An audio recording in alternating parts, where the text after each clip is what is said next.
although I could stick in my brother's big saddle when the Black Abbot was having a bad day, and everybody knew the Black Abbot was the worst horse in the hills. Wondering about it, the suggestion came that perhaps Mahdi was a genius.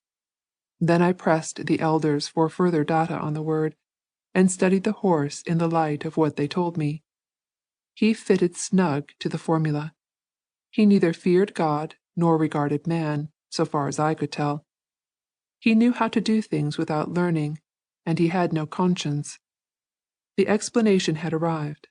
Mahdi was a genius. After that we got on better. He yielded a sort of constructive obedience, and I lorded it over him, swaggering like a king's governor. But deep down in my youthful bosom, I knew that this obedience was only pretended, and that he obeyed merely because he was indifferent.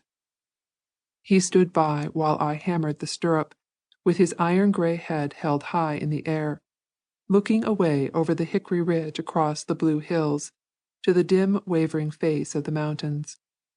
He was almost 17 hands high, with deep shoulders and flat legs trim at the pastern as a woman's ankle, and a coat dark grey, giving one the idea of good blue steel.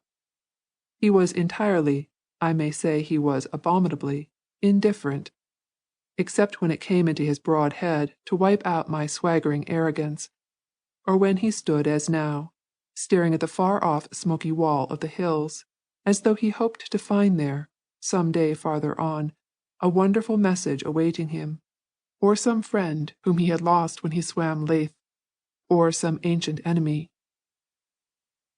I finished with the stirrup, buckled it back into its leather, and climbed into the saddle. It was one of the bitter things that my young legs were not long enough to permit me to drive my foot deep into the wide wooden stirrup and swing into the saddle as Judd did with the Cardinal, or as my brother did when the Black Abbot was in a hurry and he was not. I explained it away, however, by pointing out, like a boy, not that my legs were short, but that Mahdi, the false prophet, was a very high horse. Judd had not dismounted, and was on the Bay Eagle like a squirrel, by the time I had fairly got into the saddle. Then we started again in a long, swinging trot, Mahdi leading, the Cardinal next, and behind him the Bay Eagle. The road trailed along the high ridge beside the tall shellbark hickories, now the granary of the grey squirrel, and the sumac bushes where the catbirds quarrelled, and the dry old poplars away in the blue sky where the woodpecker and the great Indian hen hammered like carpenters.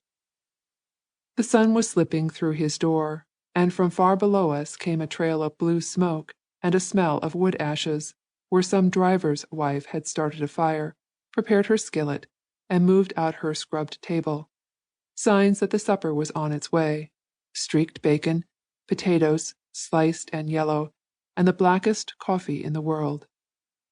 Now and then on the hillside, in some little clearing, the fodder stood in loose, bulging shocks bound with green withes, while some old man or half-grown lad plied his husking peg in the corn spread out before him, working with the swiftness and the dexterity of a machine, ripping the husk with one stroke of the wooden peg bound to his middle finger, and snapping the ear at its socket, and tossing it into the air, where it gleamed like a piece of gold. Below was the great, blue cattle land, rising in higher and higher hills to the foot of the mountains.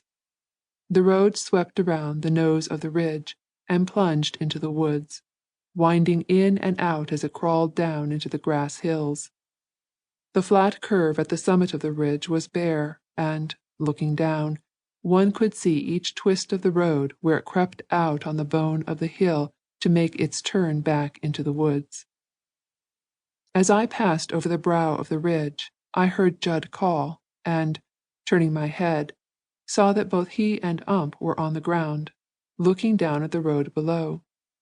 Judd stood with his broad shoulders bent forward, and squatted, peering down under the palm of his hand. I rode back just in time to catch the flash of wheels sweeping into the wood from one of the bare turns of the road. Yet even in that swift glimpse, I thought I knew who was below, and so I did not ask,